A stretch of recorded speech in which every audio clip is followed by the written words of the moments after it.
ప్రియమైన వాళ్ళారా, ప్రభు యేసుక్రీస్తు నామములో ఈ ఉదయకాల సమయాన మీ అందరికీ నాకు హృదయపూర్వక వందనాలు తెలుపుకుంటున్నాను. ఈ రోజంతా కూడా మీరు చేయే అన్ని విషయాల్లో దేవుని హస్తం మీకు తోడయింది, మీకు జయాన్ని కలుగుజేయనుగాక. యేసుక్రీస్తు యొక్క పుట్టుకతో సంబంధించినటువంటి మనుషుల గురించి మనం ధ్యానిస్తూ వస్తున్నామండి. నిన్నటి దినాన మనము మరియా గురించి మనం ధ్యానించుకున్నాం. ఈరోజు ఇంకొక వ్యక్తి గురించి, యేసుక్రీస్తు యొక్క పుట్టుకతో సంబంధించినటువంటి ఇంకొక ప్రాముఖ్యమైన వ్యక్తి గురించి మనం ఈరోజు ధ్యానించుకోబోతున్నామండి. ఆయన ఎవరంటే యేసుక్రీస్తు యొక్క తండ్రి అనబడినటువంటి యోసేపు. ప్రియమైన దేవుని బిడ్డలారా, మత్తయి సువార్త 1వ అధ్యాయం 18వ వచనం నుంచి మనం చదివినప్పుడు అంటే యోసేపుకు మరియా నియమించబడిందండి. అంటే వివాహం కొరకు నియమించబడి ఉంది. అప్పుడు మరియా గర్భము ధరించినదనేటువంటి వర్తమానాన్ని యోసేపు వింటున్నాడు. అతడు నీతిమంతుడిగా ఉండి అతను ఏం చేస్తాడంటే, నా భార్యను నేను నా అవమానపరచను, బహిరంగపరచను అని చెప్పి ఆయన తలంచి ఆయన రహస్యంగా ఆమెను త్రోసివేయడానికి ఇష్టపడుతున్నాడు.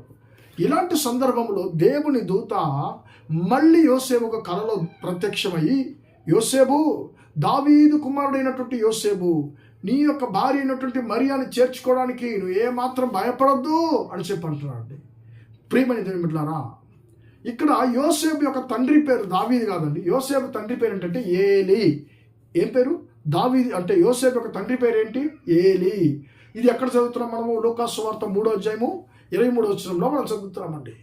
ప్రియులారా, ఈ యొక్క ఏలి కుమారుడైనటువంటి యోసేపు అని పిలవలేదు, దావీదు కుమారుడైనటువంటి యోసేపు అని పిలువబడుతున్నాడు. కారణం ఏంటి ప్రియులారా? ఎందుకు? దావీదు వంశంలోనే లోకరక్షకుడు రాబోతున్నాడు. కాబట్టి ప్రియమైన దేవుని బిడ్డలారా, ఆ యొక్క లోకరక్షకుడికి తల్లిదండ్రిగా ఉండేటువంటి మహాధన్యతను దేవుడు ఆ యొక్క యోసేపుకు మరియాకి ఇచ్చాడు. ప్రియమైన దేవుని బిడ్డలారా, ఆయన ఏమంటున్నాడు?